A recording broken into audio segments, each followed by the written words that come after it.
to make the introduction for Stanley Meyer this evening for this evening's workshop. Stanley Meyer is a businessman and a freelance inventor and lives in Rose City, Ohio. His scientific and engineering background covers many fields of endeavors, including heart monitors for the medical profession, the validator system for the banking institution, the NEVEX and ACTAR system for the oceanography field, and the EBIT concept for Star Wars, to mention a few. And now, Mr. Meyer has developed a water fuel cell technology to help solve the energy crisis. Many energy patents have been granted to him over the years, and Stanley, to name a few of these patents, has founded and served as chairman of several high-technology businesses and co-sponsored other business activities in the international marketplace. While continuing to set up the water fuel cell business and inventing, Mr. Meyer has begun working on a book entitled With the Lord There is Purpose, describing his spacewalk with the Lord to fulfill end-time prophecy.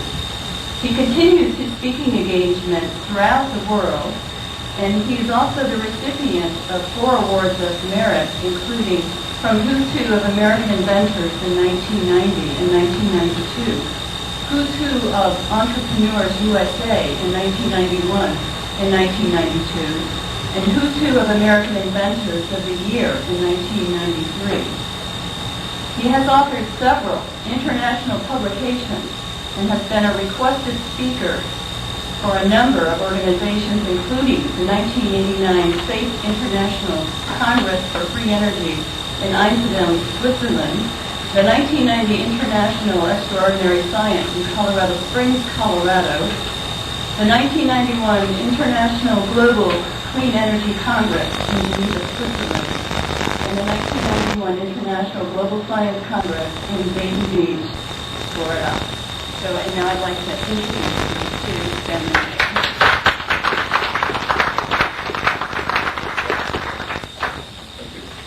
As I had mentioned a little earlier for those on the videotape, we do release several publications pertaining to the water fuel cell technology.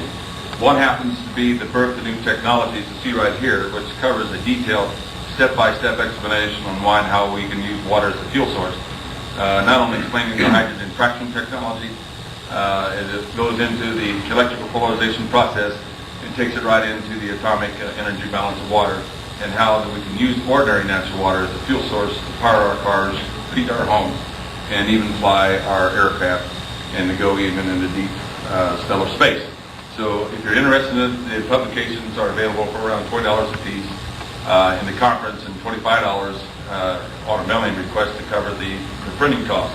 The second manual that we release is also, we call the Water Fuel Cell Dealership Sales Manual. This is an overview of the technology and also covers our business format on how we are actually bringing this technology in, not only into this country, but internationally. For the same problems that we're confronting in energy in this country is also being confronted in other countries. So we've set up an international way of decentralizing both the production and the installation of this type of technology in order to get into the international market area. We also release periodically news releases.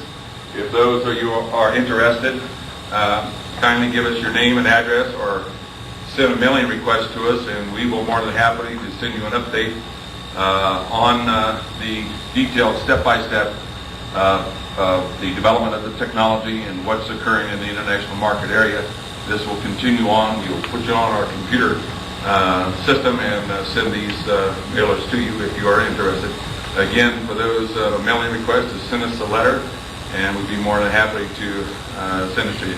For those who would request the Birth of New Technology or the WFC Dealership Sales Manual, all you would need to do is to send us a check on a U.S. bank and for the requested materials, and we would be more than happy to send it to you. We also release a videotape. It's an hour presentation covering a lot of this technology. It's called the Extraordinary Science Talk. We released that videotape for $25 too, if you're interested, and just simply send us a request. for that material.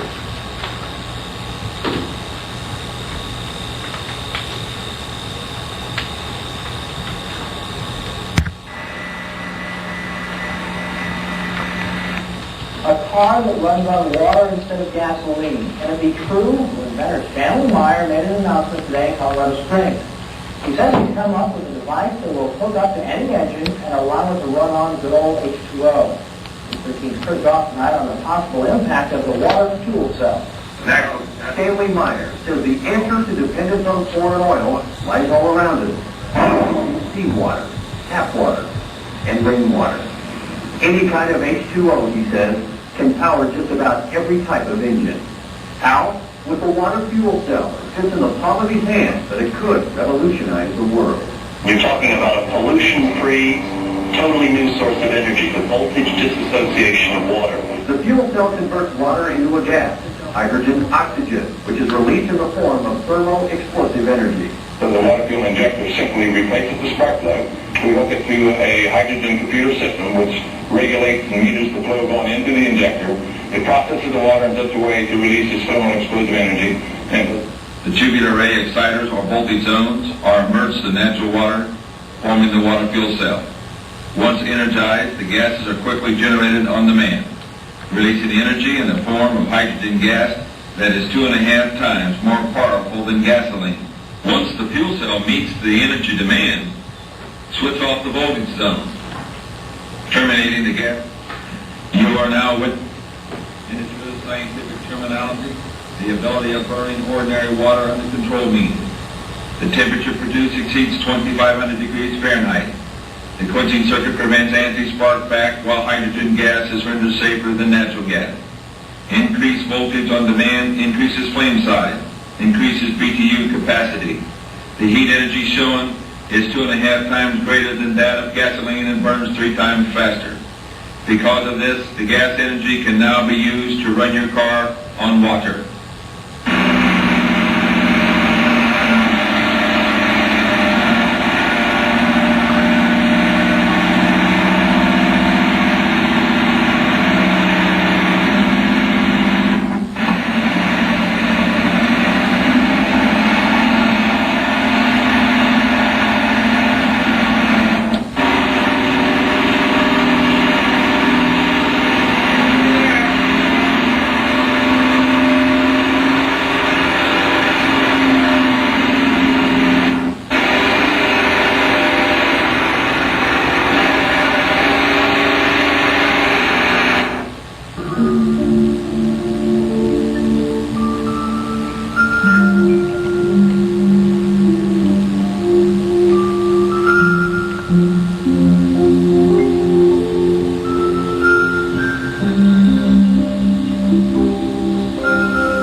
Let's get back on land atop our news here at 6 o'clock. An age-old dream becoming a reality. A local inventor has discovered a way, hear this, to use water to run your car. It's a major breakthrough that will no doubt make motorists happy. And as Ralph Robinson explains, the Pentagon is also showing lots of interest in this project. Water has always been considered a precious commodity, but Stan Meyer's invention may make it even more valuable. He has developed what's called a water fuel cell. It has taken the place of his old gas tank. The water fuel cell breaks down water molecules into oxygen and hydrogen. The hydrogen is used to run his dune buggy. I don't care if you use rainwater, well water, city water, ocean water. If you don't have any fresh water, go ahead and use snow. If you don't have any snow available to you, they use salt water because there's no adverse effect to the fuel cell. Meyer started working on this project 4 years ago. He's not a scientist. He isn't even a chemist. And in fact, he never graduated from college. Myers was determined, he says, to design something to protect this country from oil embargoes. And we have calculated that if we take the dune buggy from Los Angeles to New York, we would roughly use 22 gallons of water. The Pentagon flew a lieutenant colonel in last week to look at Meyer's invention. There was talk of possibly using it in the Star Wars defense program and to run Army tanks. Myers is currently perfecting a water fuel cell for cars. It will cost about $1,500. He says it won't need any maintenance and you won't have to replace it. It'll be at least 2 years before the fuel system goes into mass production. The day it happens will be one the fuel industry hates, but it'll put a smile on the face of those who've had to say at one time or another, fill her up. Hummer on problem.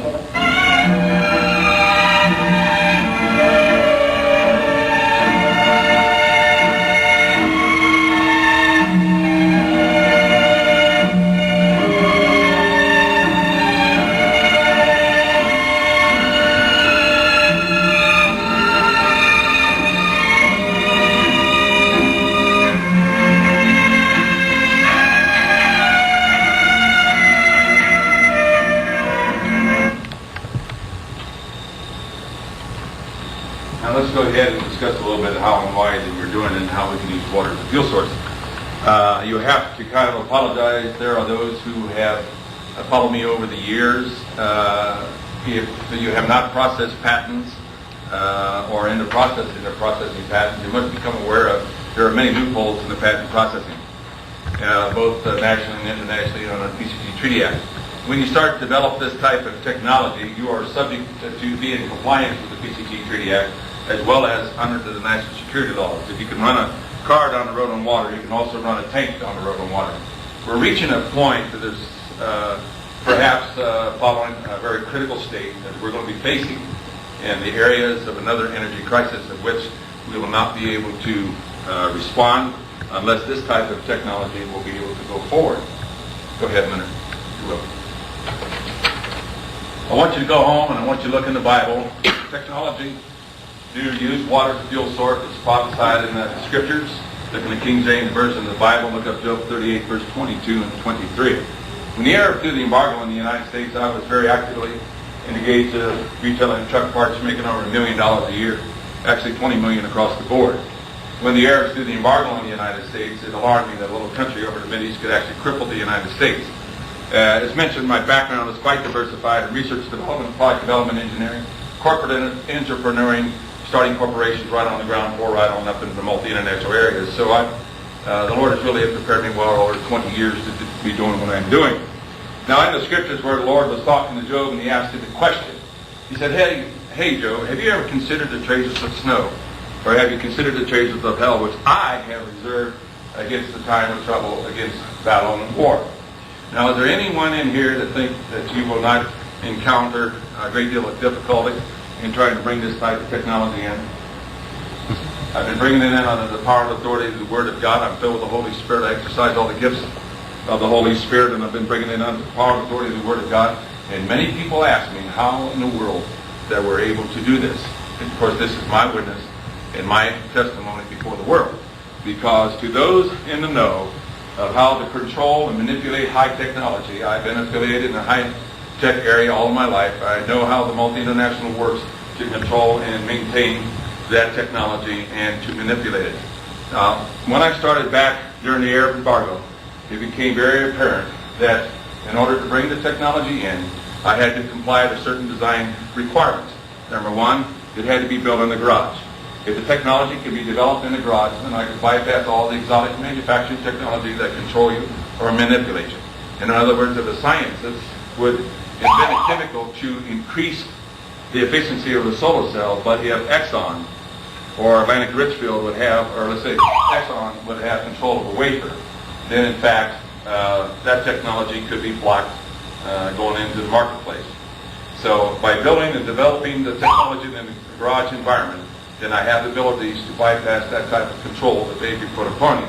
It's not only in the process of running the car and demonstrating the fact that when used with water as a fuel source, it has to be demonstrated in a way that is legally protected, not only for this country, but for that of other countries. When we started to file the patents on the processing of the technology, we demonstrated on the 35 U.S. Code 101, if some of you may know, it says demonstrate operability. We went opposite the electrolysis process. I will assure you the United States government was no longer going to issue the patents unless we can demonstrate to them fully the operation, the mode of operability of the technology. And whenever you file patents, never file patents on over unity, you will never get them. File your patents on the mode of operability for those of you who seek to develop high technology. Always go for mode of operability and never go for over unity. If you do, you'll never receive your patents, but you can obtain your patents on the mode of operability. So the Lord started dealing with me. I went to my office laboratory. I did an analysis of why we had an energy problem based on my scientific background, and I said a simple prayer. I said, God, I love my country. It's the greatest country in the world. For you see, I've been all over the world, and I know and I value America. And I said, I love my country. It's the greatest country in the world.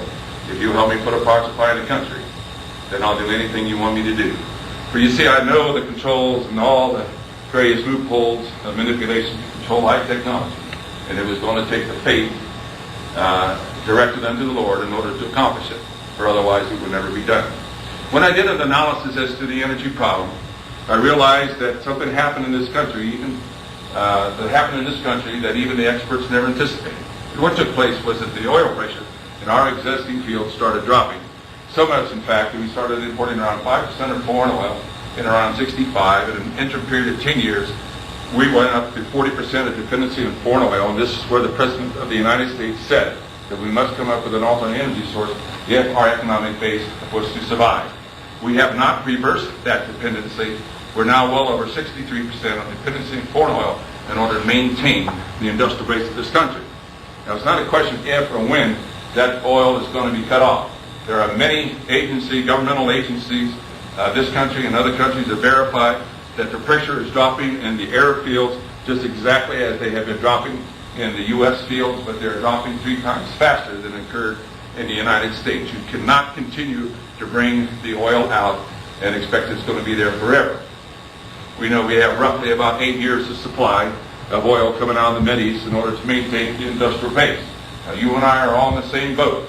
If you look at our industrial base and the world industrial base, it's based on the supply and utilization of energy. Is that not so? If you can't get energy to farmers, can they till their lands, sow their crops, and harvest them? I was pulled in a closed-door meeting in Columbus, Ohio, when the Columbia gas system informed the industrial leaders of the state of Ohio that our gas was being cut off 100%. I saw some of the richest and most powerful men and industrial leaders in the state of Ohio popping pills, and I thought they were going to have heart attacks. Because what they told us was that without any gas or any energy, we cannot make a product, right? And if you can't make a product, can you make profit? And if you can't make profit, can you pay your bills? The bigger you are, the harder you fall. And we were importing well over 95% of natural gas into the state of Ohio. I also started making some calls, and I started to realize that if our trucks were not started in moving goods and services outside the Columbus, Ohio area, I started calling and asking questions. How long do we have before the food supply chain in the United States would be disrupted? And they said, Stan, you have less than 27 days. If you don't get the trucks operational within that interim period of time, the food supply chain in the United States would be disrupted. The food supply chain internationally is less than 27 days. So it became very imperative that without a new and a free and abundant energy source, if we had no ability to retrofit directly to the industrial base of this country, even in the international areas, then we were going to be confronted with a tremendous catastrophic event that, in fact, without any form of retrofit energy system, we would not be able to maintain our industrial base, and it will come down to survival, whether or not we have the ability to supply the food for you and I to eat. Now, if we have no energy, can you go to the store to buy the food? Do you starve? If you have no energy to process the food, are you in the same boat? So it becomes a survival. So I started in during the Arab embargo, with the prayer unto the Lord. It was illogical to me, and said, Lord, if you will put those patents on my wall. Now, I've suffered from that prayer because that was a prayer of disbelief. I should have said, Lord, you're a King of Kings and Lord of Lords, and you will supply me those patents to develop the legal base to bring it in. And I said, Lord, if you will put those patents on my wall, I'll believe you're Lord, Lord, and King of Kings. Today I can stand before you. I own and control this technology, both nationally, internationally, and nobody owns me or controls me or manipulates me. And as a scientist, as an engineer, as a businessman, that's a miracle to me. And today I can tell you that we have the abilities to bring this type of technology in. And just the same as President Reagan took the executive order to try to ensure that this type of technology would not only be protected to the United States, but also for the world. When I was escorted into the patent office, or to the Pentagon, with several colonels on either side of me, when they realized what I was presenting, developing the technology, I asked the same two questions. Gentlemen, if you don't have an economy, you don't have a government. If you don't have a government, you'll not have a military. It's imperative to get this type of technology into the marketplace as well as the other ones. Gentlemen, what happens if a foreign power can come in your own land, use your own existing laws to block this type of technology from coming in?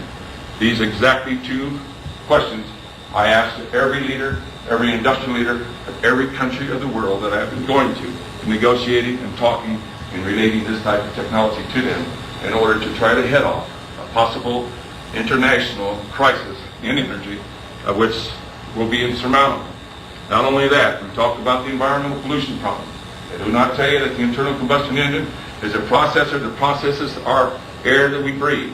The liberated oxygen that goes into that engine is now covalently linking up with the pollutants going out. That means that we do not no longer have a liberated oxygen to breathe.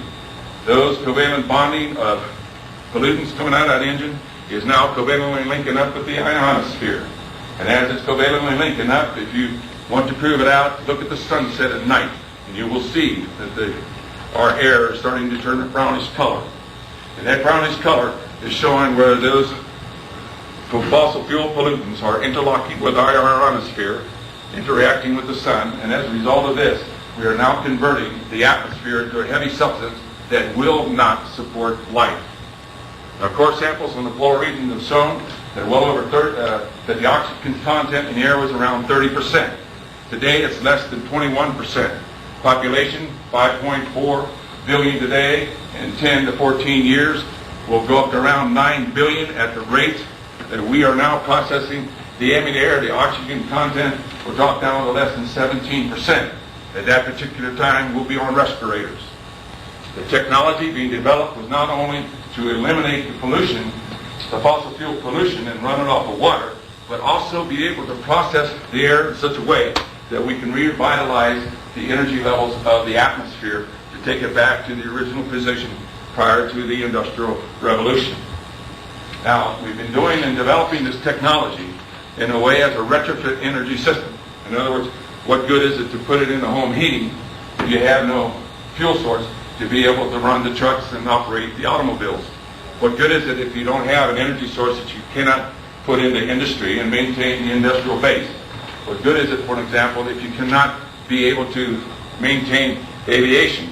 You know, during the era of embargo, we also was confronted with another problem. The problem being is that at that particular time, the United States government had only 2.5 days of aviation fuel for global defense. Today, it's down to the day and a quarter. When it reaches a day supply, the Joint Chiefs of Staff will have to make the decision, no more global defense. Did any of you ever hear anything about the war brokers? If you want to study about history of World War I, World War II, you'll start to realize that there were men spatially trained and women trained in order to bring countries into war, to break their economic back, to take over the controls of their countries. You ever hear of the Council of Foreign Relations, the Trilateral Commission? You ever hear about the Council of the Group of 300? You hear about the internationalists that are controlling to bring in a one world government. Now, we're heading for a one world government, but unfortunately, if the one world government is headed under a control, is controlled by a Mussolini or a Hitler or a person filled with the demonic spirit, we're in one heck of a problem. If that democratic society of the world government would be a representative of each country in the world, then in fact we could be able to stabilize as people upon the earth. The attitude that the multi-internationalists is to come up with zero growth, industrial growth, zero population growth.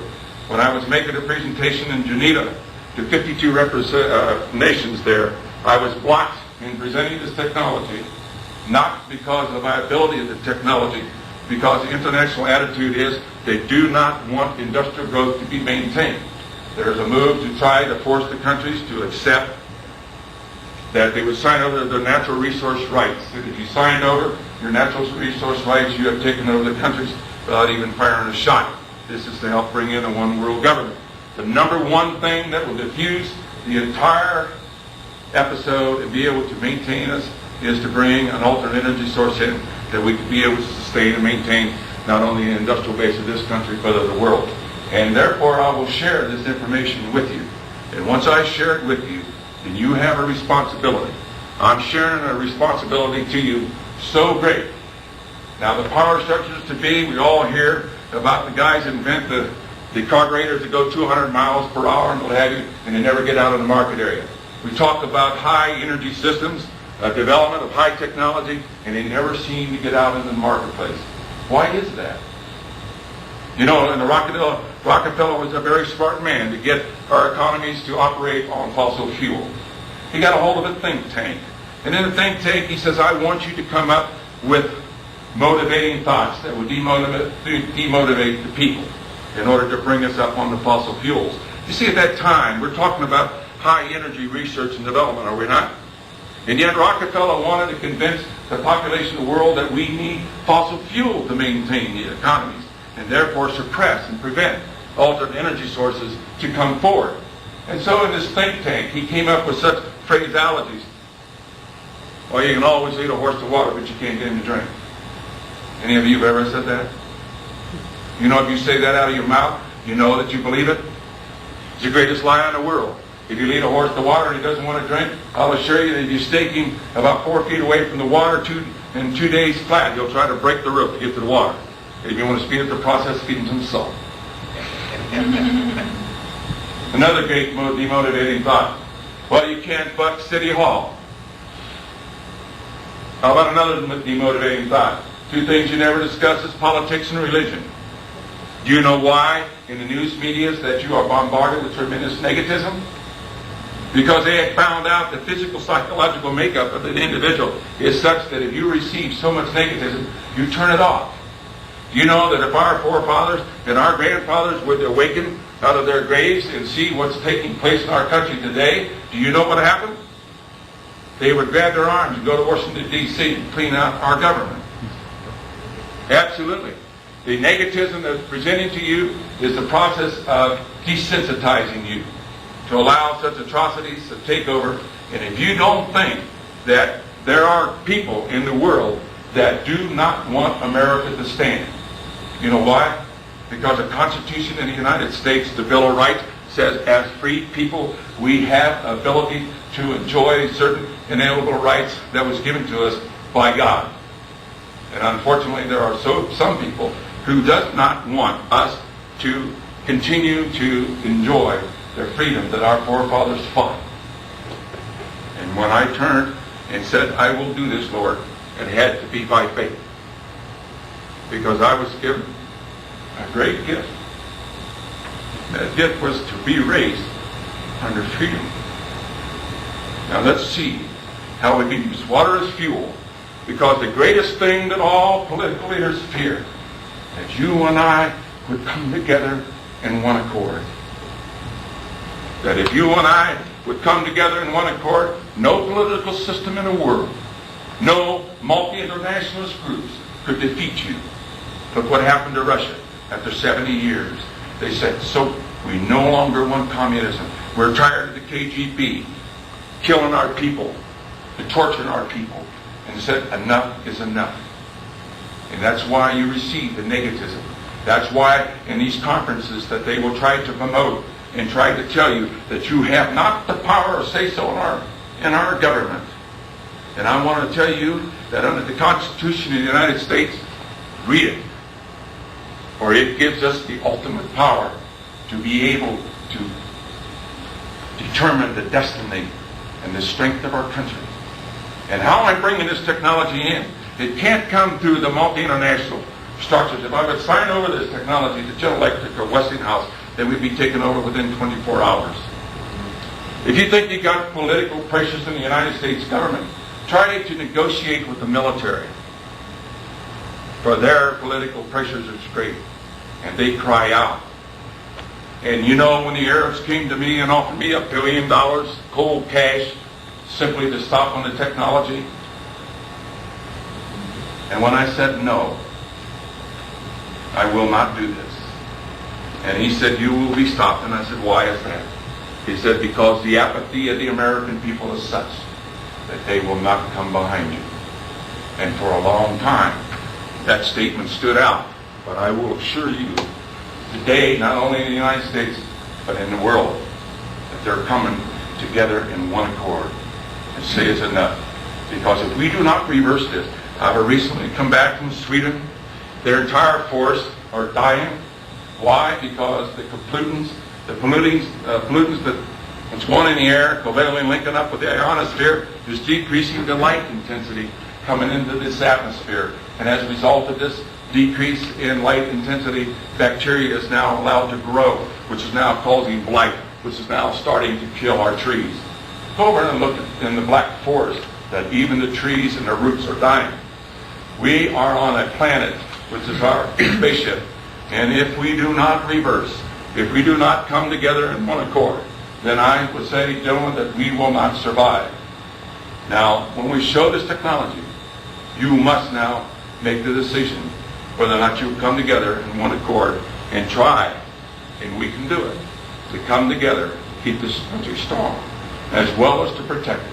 And when President Reagan was advised of this technology, he turned against the multi-internationalists and said, do not block or do not allow this technology to go forward. And he wrote the executive action to ensure that this technology would not only be protected for the United States, but also to be protected for the world. And it's amazing to me that we have the abilities that we can proceed on. Go ahead. The first thing, and always been the first objective, and always will be the first objective in developing the technology, you must legalize it first and then bring it in.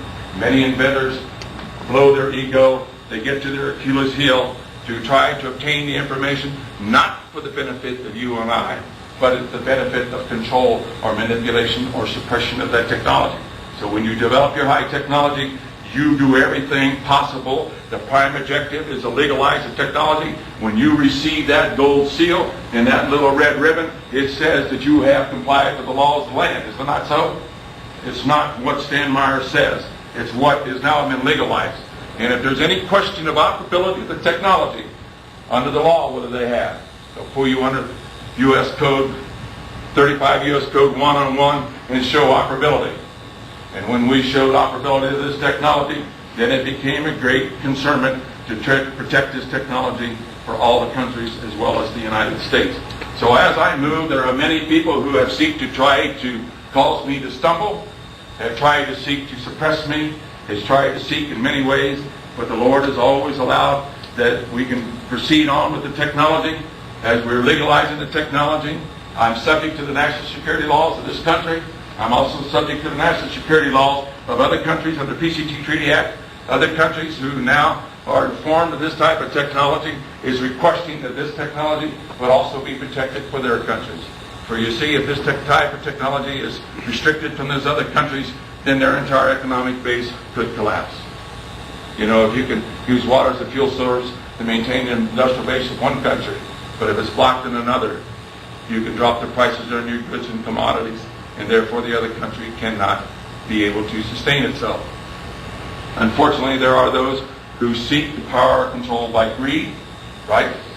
And seems to have the desire to control man under greed. It's a form of a sickness. And unfortunately, in my many battles, we've had to overcome this type in order to bring this technology out.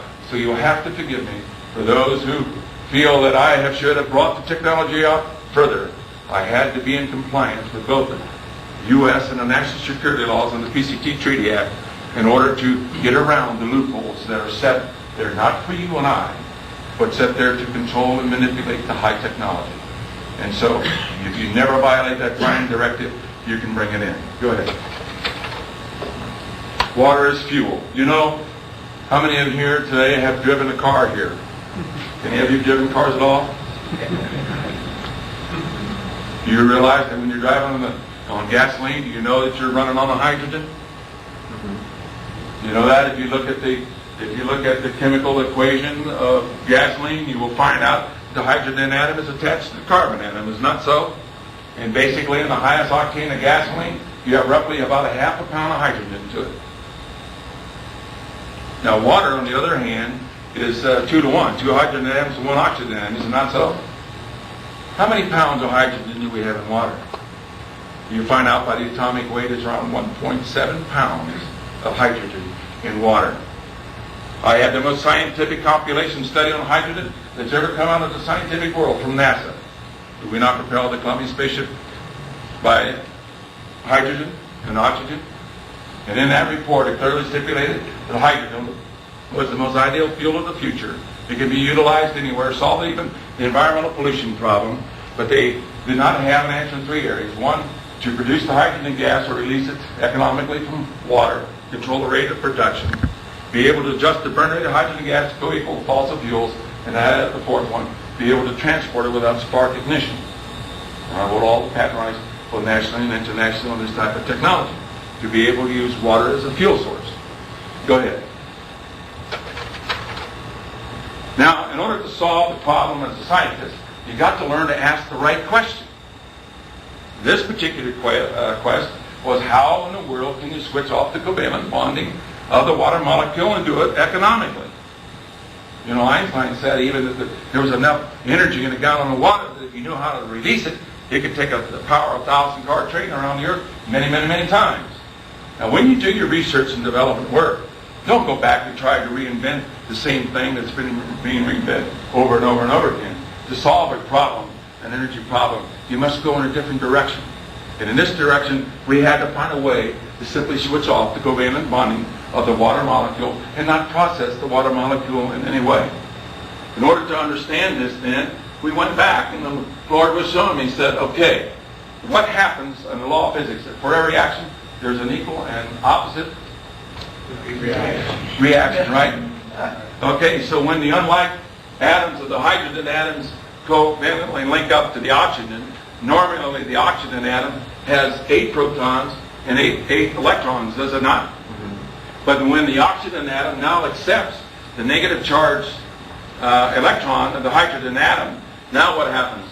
There's an electrical imbalance that occurs because you still have 8 protons, but you now have a total of 10 electrons, do you not? And under the law of physics says that the first orbit will, the L orbit or K orbit, can maintain up to 2 electrons. Isn't that so? But in the next orbit, the L orbit, says to reach stable state to form the water molecule, you can have up to 8 electrons. Isn't that so? Now after 8 electrons is now accepted in the L orbit, now the water molecule goes into stable state. But since the hydrogen atom now is sharing its negative charged electron, then the positive charged proton swings the hydrogen atom to a positive electrical charge. Oh boy, Lord. Now what can prove that out? Well, if you put a cup of water in a microwave oven and you send a microwave through the water, does it not heat up the water molecule? And how does the water molecule become agitated? Because the microwave produces a positive and negative potential which now oscillates the water molecule, because the water molecule takes on opposite electrical charges. Now, when this negative electrical charge is now formed, that negative charge is now formed equivalent to the 2 shared negative electrons. Is it not so? That under the law of physics, that for every action there's a equal and opposite reaction. As a result, now we're setting up an opposite electrical charge, Q and Q prime. Now the next question is asked, is there an electromagnetic field that exists between the oxygen and the hydrogen atom? And the answer is no. For you see, when the oxygen atom accepts the negative charge electron of the hydrogen atom, these electrons pair together, and as a result, cancels out the electromagnetic field, and the oxygen atom does not take on an electromagnetic charge. Oh boy, Lord, this is getting good. And it became very obvious then that all I had to do was go opposite to the electrolysis process. Shut off the flow of amps and exposed the water molecule to a high pulse voltage field. Go ahead. Now we know under Coulomb's law of electrical force and under Newton's second law of electrical force, does not voltage perform work? It is not unknown in physics that voltage absolutely performs work. Is that not the sum basis of electronic circuit design? When you turn on the TV set here, you not attenuate the grid, the positive voltage behind the grid, that as you attenuate the voltage, you accelerate the negative charge electron, striking the fluorescent screen, which now produces a greater light intensity. We know, in fact, that voltage does absolutely perform work. Under Coulomb's law and Newton's second law of electrical force and electronic circuit, would not the positive voltage of this voltage field, if you restrict amps, would it not attract the negative charge electron? Have you ever heard in physics that opposite charges will what? Attract, right? How about like charges? Would not now the negative voltage field here repel that negative charge electron? Absolutely. You know, when we went into the patent office under 35 U.S. Code 101, showed it to the examiner chief, the experts in physics, chemistry, and electronics, and they realized it was a cold process. They asked the infamous question, why in the world did no one ever think about this? I said, well, you want me to give you an answer? I said, number one, I said, the knowledge of water will come out of time in great trouble. But the reason why Faraday did not discover the electrical polarization process, you see, he needed modern day inventions. He needed the modern day invention of stainless steel 304 material, which forms the voltage zones, which is chemically inert to the process. It does not chemically react to liberated hydrogen and oxygen atoms. You see, he didn't have stainless steel back in those days. The second thing he didn't have the prior knowledge that the water molecule takes on opposite electrical charges. And he didn't have modern electronic circuit design to restrict amps and allow voltage to take over in a dead short condition. He worked with a very crude battery. When he put the electrolyte into the water, it created a dead short condition, and amp flow resolved, and there was no way to restrict the amps because it was dead short. It was a dead short condition. So you see, when you look at modern day inventions, look and see the technology, how and why you can use that advancement of technology for the betterment of mankind. Go ahead. Now it became quite obvious that all I had to do is to restrict the amps and expose the water molecule to opposite voltage zone. Would not the negative charge oxygen atom now be attracted to the positive voltage zone? Under the law of physics, opposite charges will what?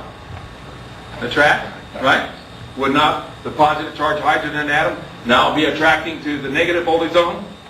And therefore you're overcoming the electrical attraction force of the water molecule. You're now causing the water molecule to expand.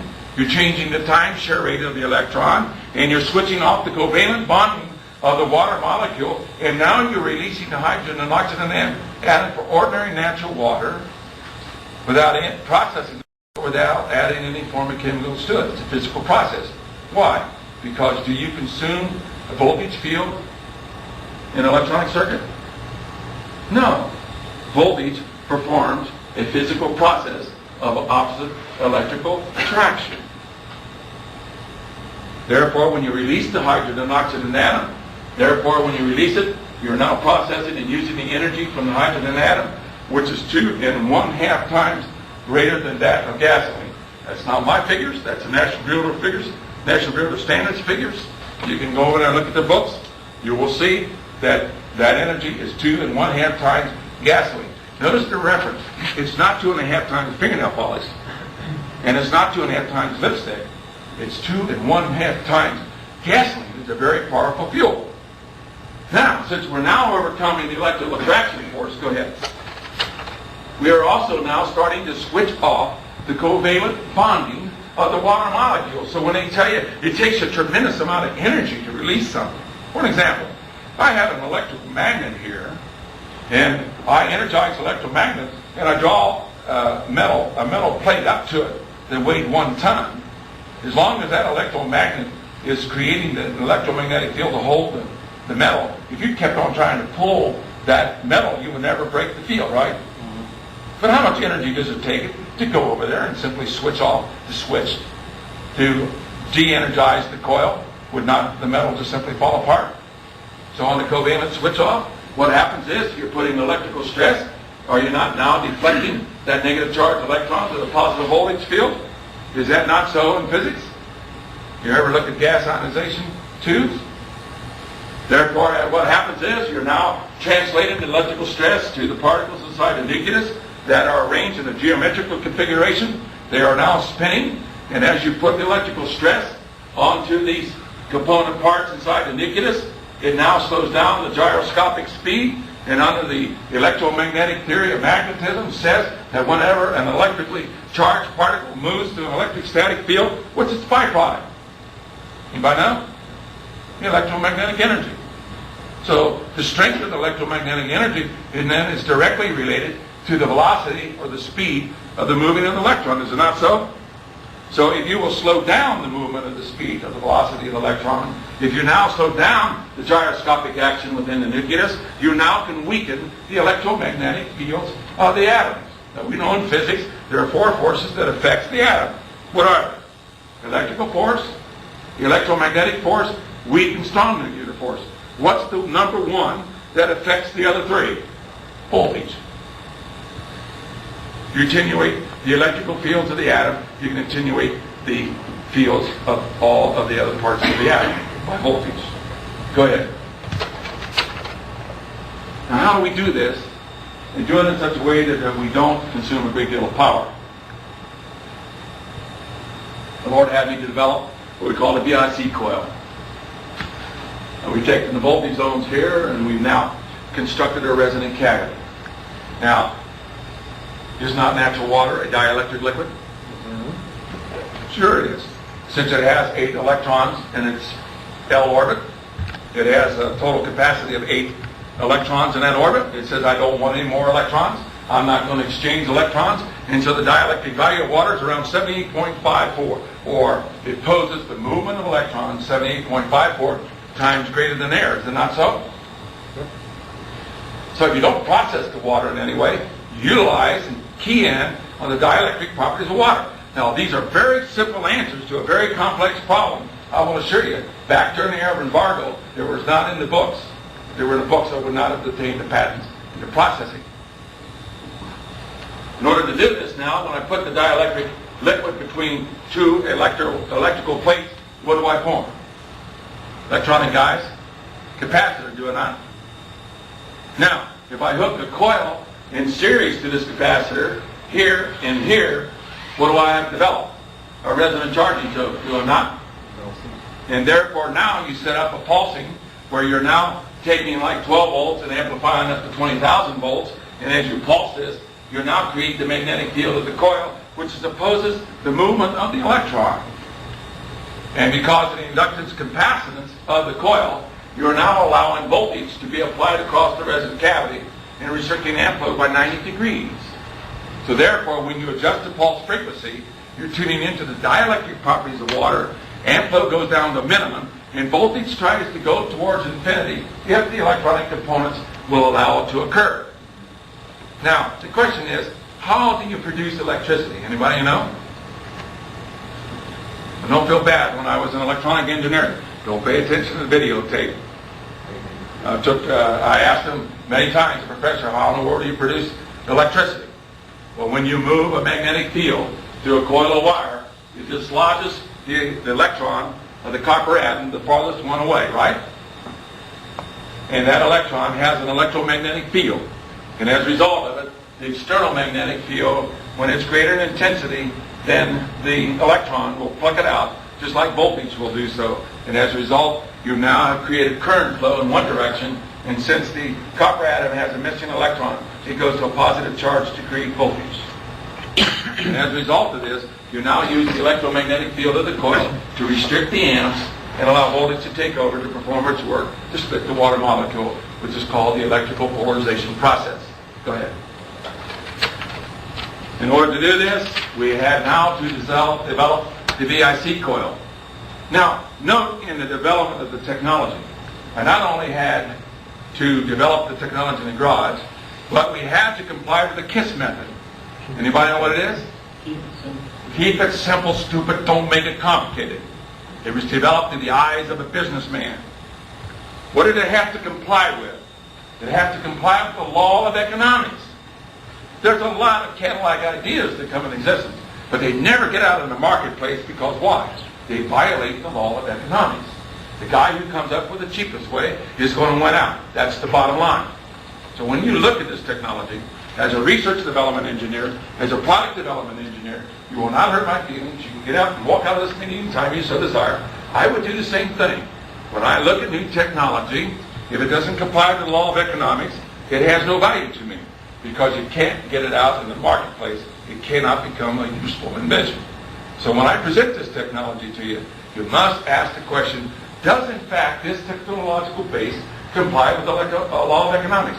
And if it does, then you would have to concur that we have a way of bringing a new energy system into the economy of the United States and the world and do it very quickly under the retrofit program. In order to do this, your answer, for an example, is that you notice that the resonant coils are wrapped close to the core here. I'm allowing the magnetic field not to only enter into the secondary primary to up its voltage, but I'm also allowing it to go and enter into the resonant coils, which are made of stainless steel 403 F or 403 FR material, which acts as a resistor, but as you apply an external magnetic field to it, and as it's generated its own electromagnetic field through its inductance, capacitance, characteristics of its coil, it now allows us to be able to restrict the amps, allow voltage to take over to perform in a dead short condition. So now, most of the patents up to this date have been issued on the processing. But I will assure you that if you don't go on and design the systems engineering of that system, you can receive a technological blockage. Is it not so? What happens if a foreign power could control the design and development of the VIC coil, even though I had the process on the electrical polarization process? If they control the development of that coil, could I get it in the marketplace? Absolutely not. So it was a requirement that I would go into systems, full systems engineering. Many inventors and developers fail because they don't continue to carry the development of the technology out into the marketplace, and that's why they stumble.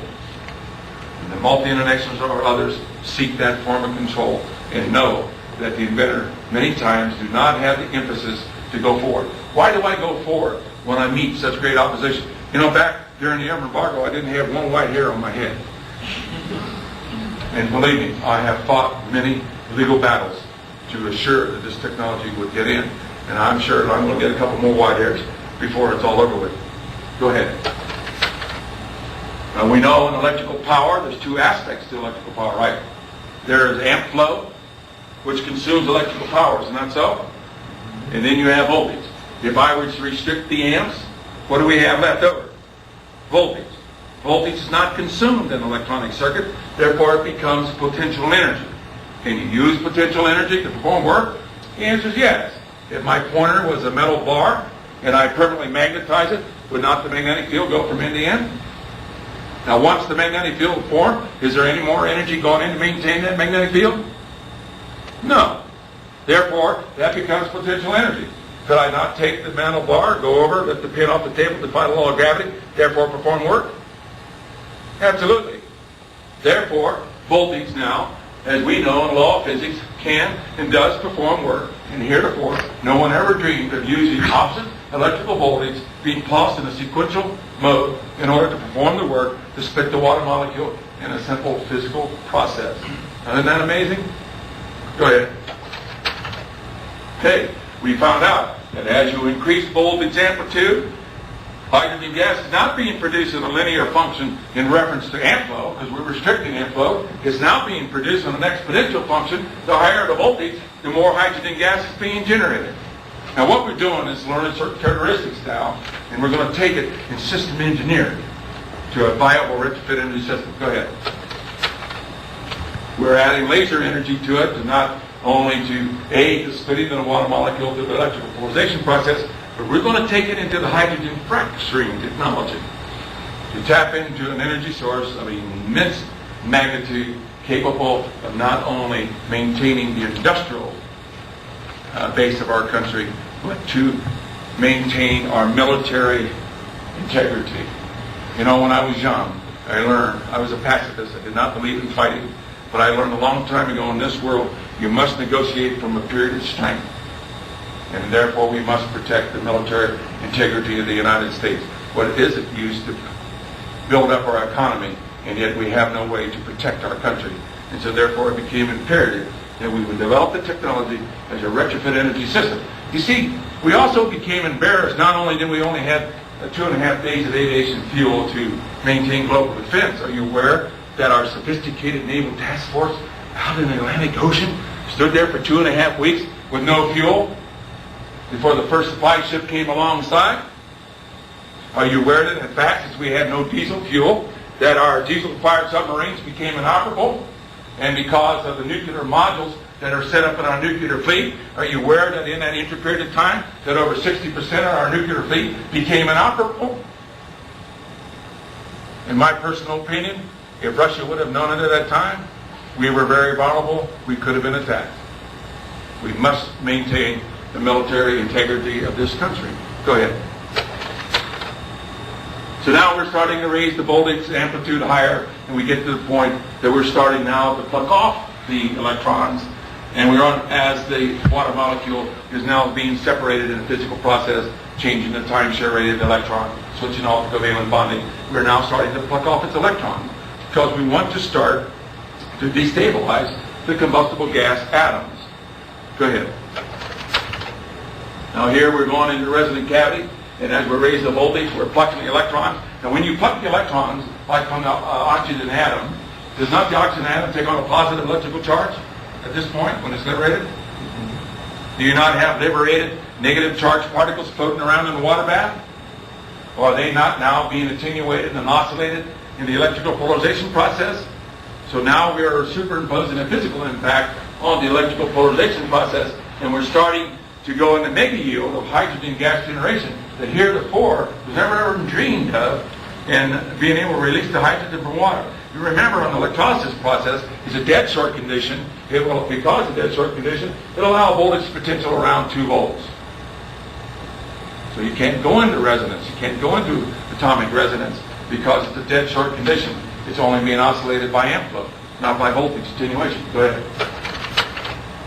We found out that it works in all forms of natural water, even including the most purest form of distilled water. When we certified all of the waters around the world for the patent office to certify it, we were producing tremendous yields. When we presented it to Artco Steel in the presence of 3 of their physicists and 4 of their chemists, when we said, go ahead and put the most purest form of ionized water in it, when we were producing pounds and pounds of hydrogen gas, which the prior said you couldn't do, guess what? They sat down and we had the most interesting conversation for the next hour or so, and say the least they wanted to come in and develop the technology. See, I make a statement, but then I prove it. Now, so far I'm using voltage and shutting off the flow of amps. Does that cost me very much? Am I complying with the law of economics?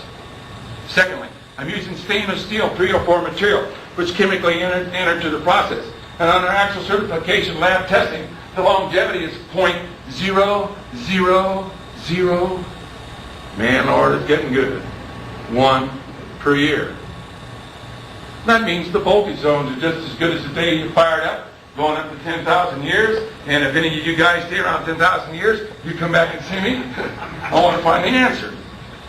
But if I don't have to replace the voltage zones, am I still complying with the law of economics? Go ahead. You know, if a brilliant engineer could get an electrolysis process to run down the road, how long would it last? Roughly about 5 or 10 minutes. An electrolysis process is a self-destructing unit. What we're doing now is setting up a totally physical process and allowing voltage form to work to split the water molecule. Now we find out some very interesting things. As we attenuated the amplitude in reference to pulse frequency, we hit resonant action. We started supercharging the process. When we hit resonance, we found out that if we shut it off, we allow the resonant action to maintain for 5 seconds, shut it off, we were producing hydrogen gas for 94 seconds. So if you divide 5 seconds into 94 seconds, we're producing hydrogen gas 19 times more in a part output stage than on the input stage. Isn't that amazing? Anywhere along the line, you can re-excite it and go right back into resonant action. We find another very interesting thing. Maybe the power supply is exactly the same when you start to function. Hydrogen gas, it starts and goes in geometrical progression, continues to increase because of the electrical charge and compounding action of the electrical charges that are being released in the water bath, and it keeps continuing to increase in production rate until you reach the maximum flow rate going into the resonant cavity, which brings on a fifth control, complying with NASA's second major requirement to be able to produce the gas on demand. Go ahead. Oh boy. Now we got a gas that we can release 2.5 times powerful than gasoline. We're doing it economically. Ordinary natural water using stainless steel plates, restricting the atmospheric voltage to take over. We can attenuate its production. But you know, hydrogen is a very volatile fuel, is it not? We have to come up with a retrofit energy system. We don't have time to come up with new power plants to be able to convert to cars and trucks and planes. We have to maintain the industrial base. You know, Saddam Hussein has access to the viral germ and genetic restructuring that breeds of the bacteria of air and water and oil. He has the Masada complex, that if I'm going to go, we're all going to go. And if he contaminates that oil overnight, every country in the world will have to shut off the flow of oil for fear of contaminating their people and contaminating their country. You know, he's not on level with us. How do we now come up with a retrofit energy system complying with the law of economics, giving us the ability as a retrofit energy system? We have to go through the blue zone. I don't care what type of hydrogen generation system you have, you got to go through Stanley Meyer's blue zone to render hydrogen safer than that of natural gas. Well, boy, how are you going to do that? Research outfit out in California spent $2.5 million trying to come up with an engine to run off of hydrogen, and they shut it down using the exotic ceramics. Since we don't have the materials capable of operating it, they shut it down. But how do we get our trucks moving? How do we get goods and services to be maintained in our economies? We got to go through the blue zone to render hydrogen safer than natural gas. Go ahead. Here you see a hydrogen plane projecting 7 to 9 inches high. First time in history, you're seeing a hydrogen and oxygen plane being sustained and maintained around 47 centimeters a second. You know, normally when you light hydrogen, what happens to it? It goes, right? It burns around 325 centimeters a second. How is it that after we ignite this, that this flame is being sustained and maintained from ordinary natural water? Go ahead. There's another characteristic of natural water. It's like a sponge. It will absorb ambient air. You know, when I was in my 9th grade science class, I asked the teacher, I said, "Hey, teach, when you light the match, why don't the atmosphere burn up?" I said, "Well, Stan, you know, the atmosphere is composed of non-burnable gases, or non-combustible gases. Gases that will not support the burning process, like nitrogen and argon." I remembered that. And the Lord told me, you know, I was equating and said, "No, I need a ratio of 200 to 1. And the Lord said, "Just go over and light it." I said, "No, Lord, I need a 200 to 1 ratio. He says, "No, go over and light it." And finally, I yielded and went and lit it. And I was sustaining and maintaining it around 47 centimeters a second from ordinary natural water and using water as a gas mixing regulator. You see, not only are we separating the hydrogen and oxygen atom, but in the world, natural water absorbs between 17 to 19% of ambient air, which the bulk of ambient air is composed of non-combustible gases that do not support the burning process. And as we are now uniformly releasing this gas, it's a multi-gas generator that's automatically taking it and adjusting the burn rate of the hydrogen gas down around 47 centimeters a second. Now, isn't that amazing? Now, if I'm using the water as a gas mixing regulator, does it cost me anything? Hell zippo, right? Go ahead. How much does it cost us for rainwater? Anybody know? You know, I gave testimonies down at the Capitol building and so forth. They were trying to figure out how to tax rainwater. I said, "Well, you guys, you're asking the wrong question. You're asking the wrong guy." Because you see, the old-fashioned rain barrel will come in. All right, now, if NASA would have had this technology, in all probability, the astronauts would have not died. But I was developing the technology, as I mentioned earlier. There was a one stage that I said, either I'll get the car running today. It was late in the in the day, and I was tired. And I said, either I'm going to get the car running today, or I'm going to blow a hole through this thing. This thing is going to go through the living room floor. And I had no way of anti-spark back device.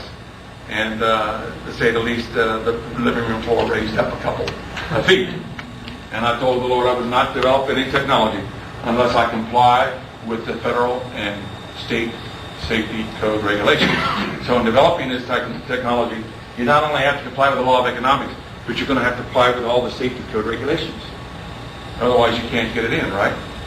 So we found out that when the multi-gas is coming off the water, if you send it through a small little passageway, somewhere along the line, the non-combustible gases separate the hydrogen and oxygen atom. Now, you know in the law of physics, it's a requirement that the hydrogen and oxygen atom come together, right? But if you keep them separated, can they spark at night?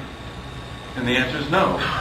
So therefore, when you mix non-combustible gases with the hydrogen and oxygen gases, you now have a quenching effect, and it's an anti-spark back device, regardless of gas pressure or gas volume.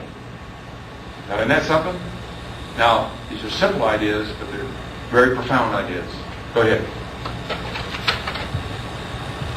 From ordinary natural water, as you see on the flame there, that flame was over 5,000 degrees, melting steel. How are you doing that with natural water? Putting voltage onto it. He says you cannot be done. Remember earlier in the talk I said if you're going to file your patents, you never file patents on over-unity devices. I'll assure you will never get patents. You file on motor operability. When they came back and said, Stan, we're calculating this and we're calculating that, and I said, you're not calculating anything because I am filing on mode of operability. And you stop there and say, go. All right. Therefore, we're sustaining it. We developed a quenching circuit for anti-spark back device that happens to be aluminum material. And as aluminum material normally melts around 3,000 degrees, but we have a 5,000 degree flame. How's that? Well, the non-combustible gases now is retarding the speed by which the oxygen and hydrogen comes together. And as a result of that, it now acts as a cooling agent and lifts the hydrogen flame right off the surface. And therefore, it's a cold process. If you see the fuel cell operating, you put your hand on it, it's totally cool because you're not consuming amps in the process. Go ahead. All right, now to demonstrate this, when I was filing the patent office came to me and said, Stan, we know about styrometrics. We know you take the hydrogen and hit a hot plate, put energy in the hot plate to get the energy out of the hydrogen, right? And then it reacts with the air. But notice when we lit that, it's sustain and maintain. You no longer have to put any energy in to release the energy coming from the flame. And he said, we don't know what the heck you're talking about adjusting the burn rate of the hydrogen gas. Well, if I explain it to you, do I get my patents? So you got to put it between a hard rock and a hard place. All right, if I had a flash tube here, fill with hydrogen and oxygen and air, if I ignited it at one end, you measure it in 1 second, it'll burn 325 centimeters. If I put natural gas in here and mix it with ambient air gases, it'll burn for 42 centimeters in a second. So it became very obvious that if I would take the non-combustible gases and mix it with the hydrogen gas and the oxygen, I now can adjust the burn rate to co-equal that of the fossil fuels. In other words, I'm now using the non-combustible gases to act as a gas modulator that slows down the speed by which the oxygen and hydrogen atom comes together, and as a result, I now can control its burn rate. Now, isn't that amazing? Now, that was the number one invention, capable as a retrofit energy system, that we now can adjust the burn rate to co-equal the fossil fuels. Go ahead. And right here, now we can adjust the burn rate of hydrogen to co-equal gasoline, natural gas, propane, diesel fuel. We can take it all the way down and burn leaves and paper. So when they say you can't do something, in a scientific inquiry, you say, why not? And you start to seek out the answer. Don't allow the negative aspect to come forth to you to demotivate you. Go on, press on. Because somewhere along the line, if you ask the Lord for the information, He's going to give it to you. He says, ask, seeking you shall find, knock you shall be open, right? So when I asked the Lord, He never showed me a vision. The only thing He would do is it would ask me a question. What happens if you would expose the water molecule to voltage? What would happen if you would mix non-combustible gases with the hydrogen and oxygen? Well, Lord, you're going to adjust the burn rate. Go ahead.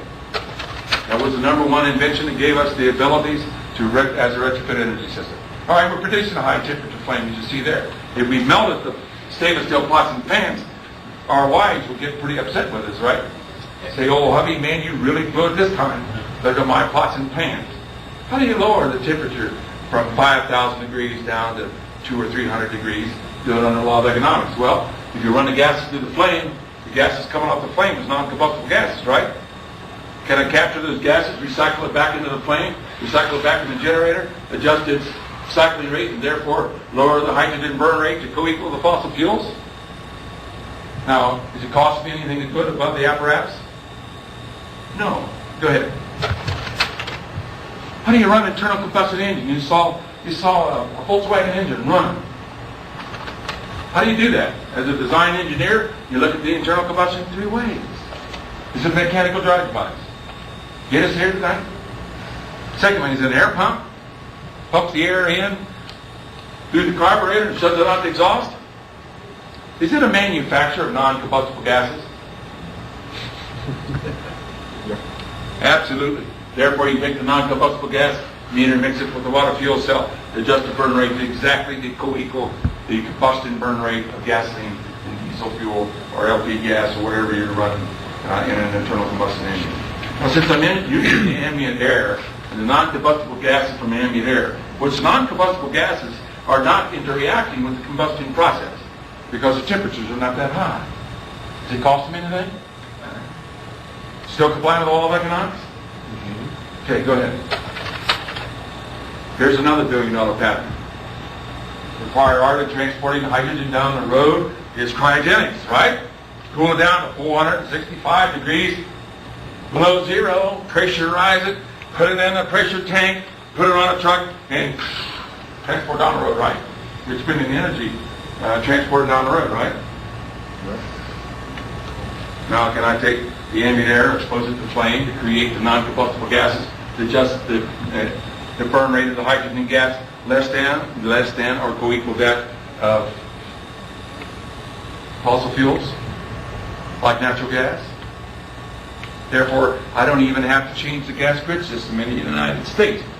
Can I take hundreds of thousands of cubic feet of ambient air gases, the non-combustible gases, mix it with the hydrogen and oxygen atom, and be able to now transport it to the conventional gas grid systems without even changing a valve or a pipe?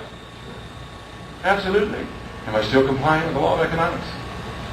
The key was not only to develop one aspect of the technology, we had to develop it that the technology would move in a bilateral movement throughout the entire economy and make sure that every aspect is totally legalized in order that when we bring it out totally, we will not receive the statutory blockage to bring it in.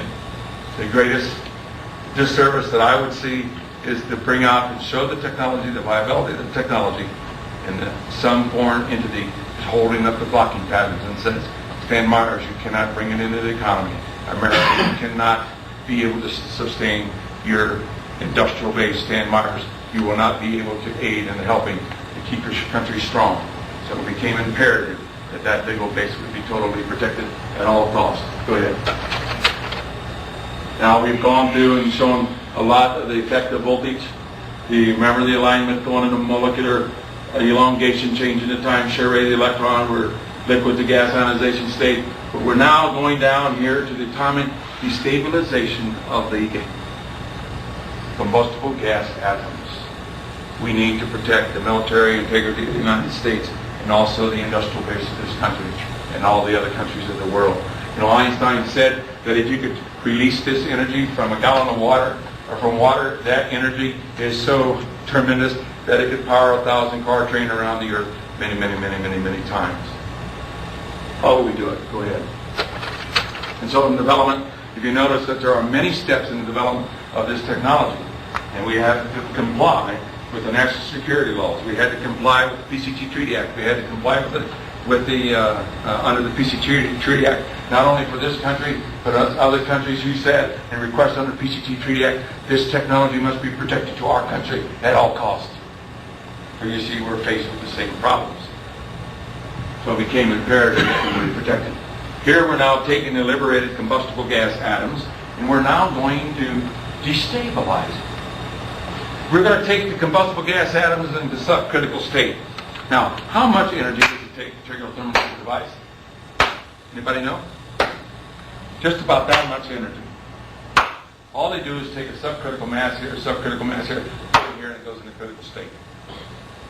Now, in the contemplation of this, how can I tap into this enormous energy source and contemplate it? And the Lord said to me and asked me the question, what would happen if you would prevent the water molecule from forming during thermal gas ignition? You see, we looked at the gas combustion process all of our lives. Well, we didn't understand or would not understand or we would not perceive long enough to say what really is happening in releasing that energy. Now, if I light the hydrogen and oxygen gases and I prevent the water molecule from forming, normally the hydrogen and oxygen atom comes together, is releasing energy, is it not? But when the water molecules form, then energy stops. Is it not so? All right? But if I would prevent stability from occurring, what would take place? Well, Lord, one of two things will occur. Energy would continue to be released until another atom structure is formed, or an implosion effect would occur and release pure energy. But you see, now, during the time, when I was in Washington, D.C. in 1965, the government called in the experts to come up with a failsafe nuclear power system. In 3 days in the meeting, I got up in the meeting, and unfortunately, I wasn't really right with the Lord at the time. And I said, gentlemen, everything you said is a bunch of BS. There's no substance on the face of this earth that's subject to the hostile environment of nuclear radiation, uraniums 238s and 235s. You're going to have the hourglass effect occur. And my prophecy and said longevity of roughly 15 years came true on the 3 Mile Island. Now, we have a worse problem. We talked about, Chernobyl, if you're aware of it in the book of Revelation. It says the wormwood will make the waters bitter and many would die. The Russian word Chernobyl means wormwood. It's a small little bitter root plant that grows over in a valley in Russia. And they always talk about the radiation going in the atmosphere. They went over to North Sweden where they had to kill all of their animals and reindeer. But they don't talk about that in the meltdown it's gone down on the water table. And the water table is continually reacting and being exposed to radiation. Are you aware of that? And now hundreds and thousands and millions of Europeans that are going to be exposed to the radiation of the water table dumping into the Black Sea and the Mediterranean are now going to die of cancer being exposed to high radiation. But we got an even worse problem than that. Are you aware of that the reaction is still occurring? All they did was put concrete on top of it and put a little bit of other chemicals on top of it, but it's still in a reaction. If it goes into supernova, when the atomic mass starts to increase, it starts setting up a resonance. You start getting a high resonant pulse frequency, and if it interreacts with the electromagnetic field strength of the Earth, if it reacts with the energy grid system of the Earth, guess what you're going to have? You're going to have a secondary explosion. It'll probably create a crater of about 5 miles across in diameter, about 4 miles deep, and that type of an explosion it will possibly deflect the Van Allen belts, which in turn now would flip the Earth. We're on 22.5 degree axis. And if that type of explosion will occur, I will assure you you'll come out with an electromagnetic pulse wave that will hit every nuclear power plant across Western Europe. And you're going to have a triggering system of all these nuclear power plants are going to start triggering right down the line, because you see, their electronic control systems are not set up to handle a very high intense magnetic pulse wave. And look at France, of all the nuclear plants that they have in existence. You think we don't have a problem that's confronting us? But how do we do it safely? Scientists ran to say, okay, we'll go to nuclear fission. And so Livermore Laboratory comes up and says, we will expose the hydrogen atom to a high temperature around 10 million degrees. We will be able to subject it to tremendous pressure, and we'll squeeze the hydrogen nuclei to form helium and release energy and release it safely. We'll try to duplicate the sun. But learn to ask the right question. 1/3 of the sun is composed of oxygen atoms. Atoms have intelligence like you and I have intelligence, and animals have intelligence.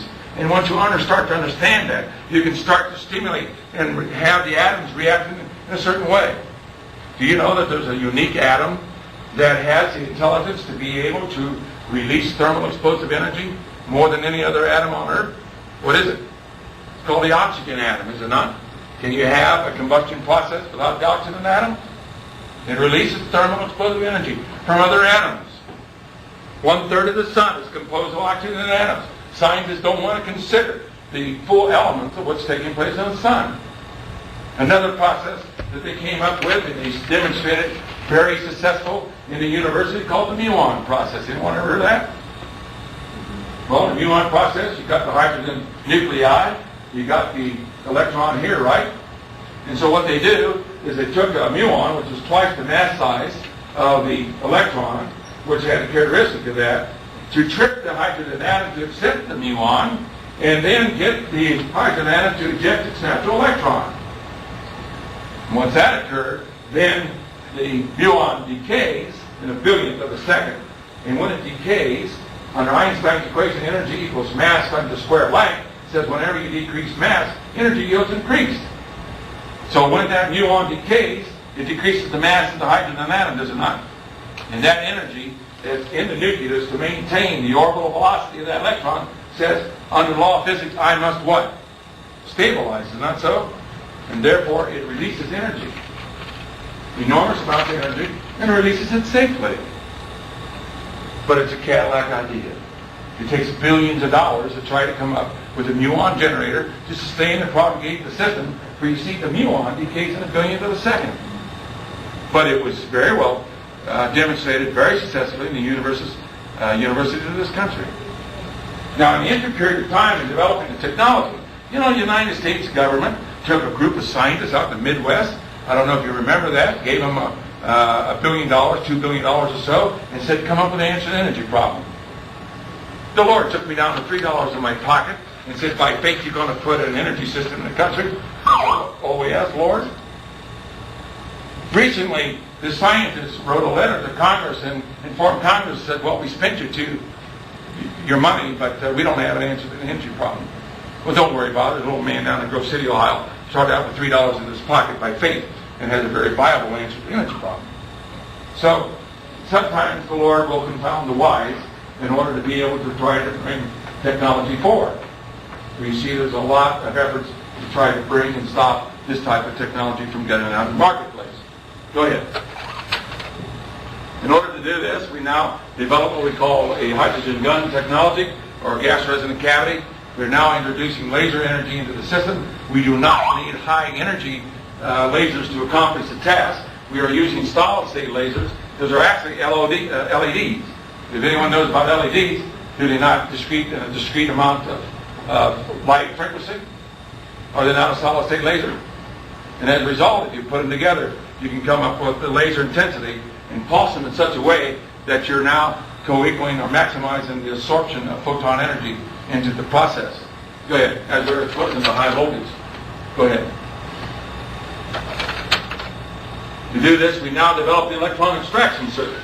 This is where we're taking the liberated electrons and we're now taking it out of the resonant cavity. If I set up an alternate pulse here, for example, and these negative charged electrons now, if I would apply a positive voltage field here, potential here, would not the negative charged electrons go along this wire interact with the filament of this light bulb to produce heat energy, form of light energy? Am I defining laws of physics? No. If I apply a high voltage pulse to it, those liberated electrons can be taken right out of the resonant cavity. So as these negative charged electrons are going down the wire, have I not complied with the definition of producing electricity? Is not electricity defined as moving electrons down a wire? So the byproduct of the hydrogen fracturing technology to prevent the formation of the water molecule from forming during thermal gas ignition, guess what? Is electricity. Now isn't that amazing? It becomes a self-sustained oscillation system. Go ahead. All right, now we got another problem here. There's another uniqueness. Einstein said that if you extend your hands in opposite direction, somewhere along the line your hands are going to meet. Saying that our universe is circular in nature, is it not? Mm-hmm. The red effect in astronomy shows that our galaxy is expanding at an alarming rate, is it not so? In order for our galaxies and to expand, mass must be created, right? How is it that you can take a seed of a plant, a little seed, and plant it in the ground, and that seed grows a tree, and it manufactures atoms, and it manufactures molecules, and it manufactures chemical processes, and to sustain life? How is it that that little seed can create mass in the atoms and the molecules. You ever thought about that? You know, normally in the scripture it says the energy comes from the throne of God day and night. So the energy coming into the third dimension is in the form of light energy. And imagine if this is going through an optical fiber optics, and the light energy has a native intelligence on it. And so as it slows down to the third dimension, it now starts the vortex. See, the light energy has intelligence from God.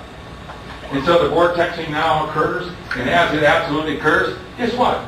Photon energy is now developed, is it not? And for photon energy, the photon energy now groups together to form the electrons.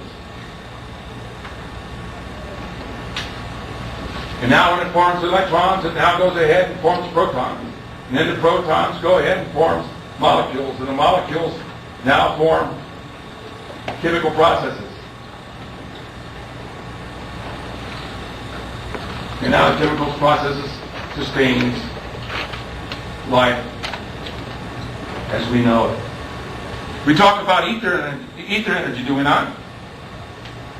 How about vacuum energy?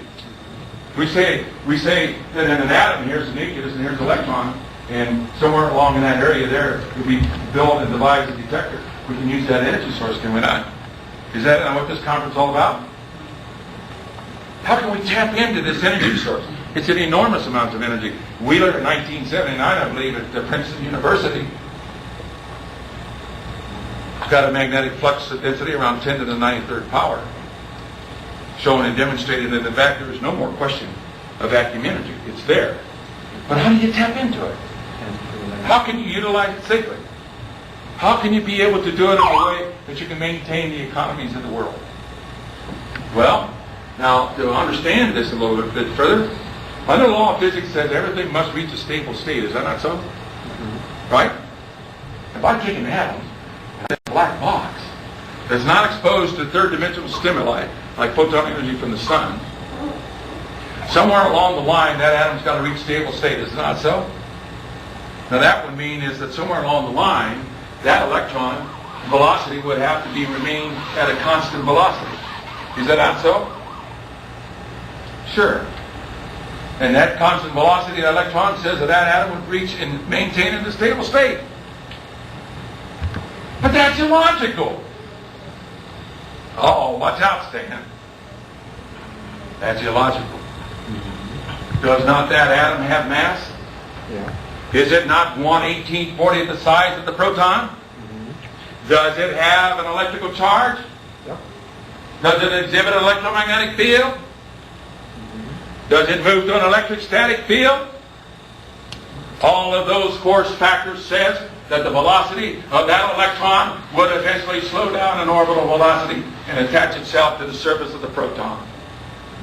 Come on, physicists. You know that there are force factors that's opposed to moving that electron. But under the law of physics says it reached stable state. The velocity, the orbital velocity of the electron is constant. How is it then that that electron, which is true, remains at a constant velocity? But the force factor says, no, I'm opposing the movement of that electron. Energy has got to come into that atom somehow to maintain the orbital velocity of that electron. Is it not so? Right. Now, just as our eyes had the abilities to see energy frequencies, which we call light energy, or energy by which we see, does not say that there's not other energy sources that are present. Did we not invent the ultraviolet lens and the infrared lens to detect those frequencies of existence? Just as we have done that, the atom has the abilities to detect energy coming in to the third dimension in order to maintain it. And we call it ether energy, or we call it vacuum space energy, or we call it universal energy coming from the throne of God. Now, the law of physics, we go down in the nucleus and we say the smallest particle inside the nucleus are what? Quarks, right? And we, well, and so. Well, some And then people they say that. yeah, okay. So we got quarks. Then they say, well, what's holding the quarks together? Well, we got gluons. Well, what the heck is gluons? They're energy pathways. They are. What's maintaining the orbital spin of the nucleus of the atom? Go ahead. We go back to the gyroscopic action of the nucleus of the atom. You know, when you put electrical stress on here, it now translates the electrical stress to these orbital particles inside the nucleus, and as a result, just as the forces are opposing the movement of the electrons, I'm now using voltage to slow down the movement of that electron, and I'm not. And as I'm deflecting the electron and changing the time rate of the electron, as I'm moving it and slowing it down, am I not now starting to slow down the gyroscopic action within the nucleus? Is that an abnormal condition? Is that not a destabilized condition?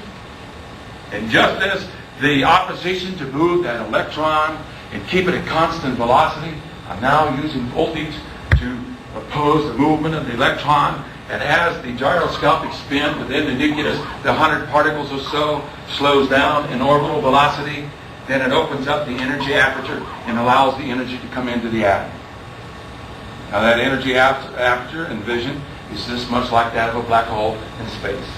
Where a black hole is vortexing, is now allowing energy transfer from one dimensional time zone to that of another. There's no secret to it. All you have to do is understand the triggering process, the native intelligence of the combustible gas atoms to get it accomplished. How is it that you can get energy and release it in the gas combustion process? Where's the energy coming from? You know, when I presented this to 79 of the lead scientists of the world at Geneva, and when they realized that we were doing voltage, guess what the questioner was asking? Where's the energy coming from? We assume it was being consumed or absorbed from the electron, but you're restricting the electron. Where's the energy coming from? Well, scientists of the world and presented the elite physicists of China and the rest of them there, it's coming from the throne of God. It's coming in the third dimension. It's coming through the nucleus of the atom. And then the energy is now be transferring out to the electron level and allowing the electrons to go to a higher energy state, K, L, M, and N, and O orbits. Go ahead. Ah, boy. Lord, you're really doing something good. You see, we got to release this high energy in such a way that we don't have gamma radiations. That we don't have harmful radiations. But we're duplicating the same energy release as the combustible gas atoms normally, but we're just setting up a condition to not allow the hydrogen and oxygen atom to completely form in a water molecule, to allow this energy to be released. Now, by exposing the combustible gas atoms to a high voltage, you're restricting amps. Now, you're not allowing amp flow to go into the process. Remember, we're restricting it. Therefore, we're using the voltage, opposite voltage potential, and when you put the electrical stress from the electrons transferring in to the nucleus, you're now oscillating the energy aperture. You are now bringing it into a non-stable state. And what happens is that when you apply this opposite voltage potential, you're oscillating the energy aperture, and the energy coming in the third dimension, it says to the atom, I need this additional energy, and it comes in. Now when you terminate that voltage, the aperture closes, and it's a one-way valve. And you know the potential of energy coming in is greater than the third dimension. Now, to tell you a little bit more about the existence of this, you know, an electron... Down for discussion. You've got about 5 minutes. 12 minutes. 2 minutes. Oh my. Oh boy. No time for discussion. I wish to pose Okay. discussion. What we're doing now is oscillating the energy aperture. It's a one-way valve that's allowed to come in. To a nuclear device, you can take an electron, you can run it through a resistor, you release an X amount of heat. The proton is 1,840 times greater in size than that of the electron, so that energy going through destroying the proton or taking the energy from it is 1,840 times greater. So normally there's not enough energy in 1 cubic foot of mass to blow up anything. Basically what happens is the uranium's 238s and 235s, they group the protons together to form the vortexing of the energy, and when they detonate it and bring it into critical state, all they're doing is ripping open the energy aperture and allowing the flood of energy to come in. Another way to prove this out, ask the question of how energy is really being developed through the lightning. When lightning is, a bolt of lightning is going through the sky, or across the sky. Go ahead. All right, now we're doing the same thing with the oxygen atom. Let's discuss a little bit the technical side of your invention. We are interested in the technical side. Well, that's what I'm doing. So if you be quiet, I'll go on. Otherwise, you can leave, and then I'll go on. Right? So now we're exposing the combustible gases as well as the oxygen atom. We are now priming the combustible gas atoms to a very high energy state. Go ahead. Prior to gas ignition. Go ahead. Now this is an example of that we're adding photon energy to the process. We're now priming it by the energy process, universal energy. We're now causing it, plucking off the electron. So we're taking the combustible gas atoms now in a very high critical state. We're priming it, we're setting the condition, we're processing hydrogen oxygen atoms, and we're now going to trigger it. It's a triggering process. Go ahead. And now we've set the condition on the hydrogen fracturing process. So just the same thing as we had on the muon process. Note that on the muon process, we were plucking the electron. You remember? Mm-hmm. This was ejecting this natural electron. We went to a muon, as you see here, and it decayed. And therefore, we decreased mass, energy equals mass times the square of light. We decrease it and allow energy yield to increase. Now, what are we doing here? All of a sudden, we plucked off 4 electrons of the oxygen atom. We have added laser energy to it to prevent the atom, the oxygen atom, to go back from stable state. Is that a normal state? No. Therefore, we're now exposed to hydrogen atom to photon energy. And what happens is that when it absorbs it, it causes the electron to migrate farther away from its nucleus. As a result, is not the electrical attraction force between the electron and the nucleus weakened. So therefore, the hydrogen atom is weakened. So he and I go out on the basketball court. He's the hydrogen atom, and I'm the big oxygen atom, and I zap him with laser energy. Zap. Now he's in a weakened state. You see his electrons migrated farther away from his nucleus. Now, I'm the big gigantic oxygen atom, right? I'm 8 times bigger than you. But I have 4 missing electrons. And you don't like us, and so you ignite the gas, and you come to me to stabilize. And your basketball is electron, and I need to stabilize in the process. And when that happens, all of a sudden I see your electron, and I latch on your electron because I want to stabilize. And so my positive charged protons react in your positive charged nuclei. And when I latch on your electron, who's going to win out? Me or him? I'm going to win. Now when I pluck his electron, are you any more a hydrogen atom? No. He's a measly little proton. And all that energy stored in there, the electron, you've got to start to release that energy. And so this hydrogen atom starts to release its energy, but it's still not in a stable state. And now it goes into an impulse effect, or mass density increases. An avalanche effect occurs because it can't stabilize in the water molecule and starts to release this enormous amounts of energy. Go ahead. Bear with me the next 5 minutes or so I can do this. Now, how do we system engineer it into production? Okay, now we're taking the water, we're taking the ionized gases, we're taking the non-combustible gases. We are now producing a fuel mixture and now exposing it to a high pulse voltage frequency to release its thermal explosive energy, as we talked about. Now, so you might wrap it up 1 minute. We got somebody else in the lecture here. So oh my. Okay. Well, I guess we'll go on a little further. Those who are interested, if we can get another room or something, we'll go on to the final stages of this to show how we're taking it into the engineering stage. Thank you.